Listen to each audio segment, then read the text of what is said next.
أعوذ بالله من الشيطان الرجيم. بسم الله الرحمن الرحيم. يا أيها المزمل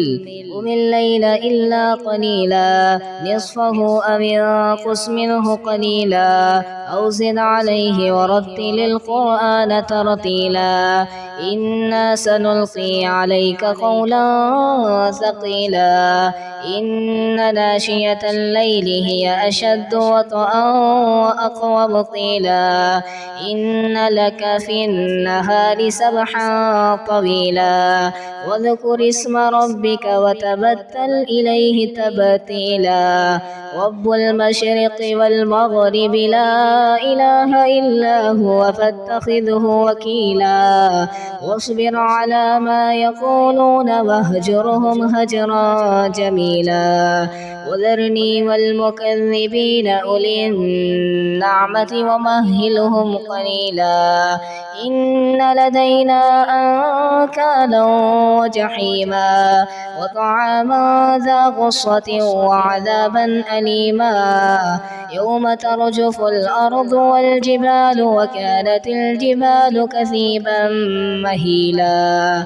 إنا أرسلنا إليكم رسولا شاهدا عليكم كما أرسلنا إلى فرعون رسولا فعصى فرعون الرسول فأخذناه أخذا وبيلا فكيف تتقون إن كفرتم يوما يجعل الولدان شيبا السماء منفطر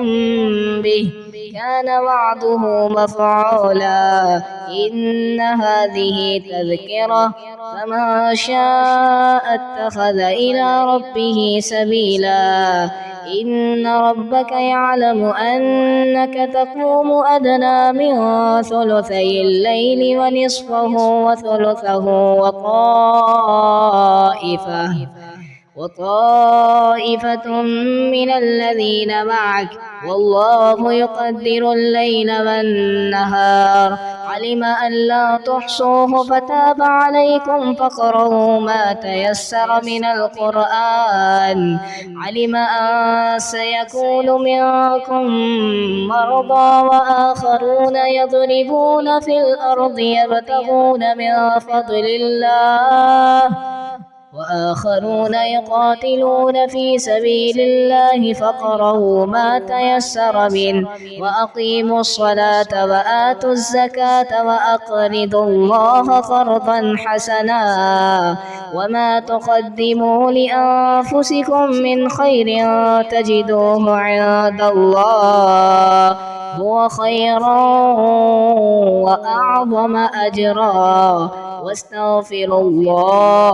إن الله غفور رحيم.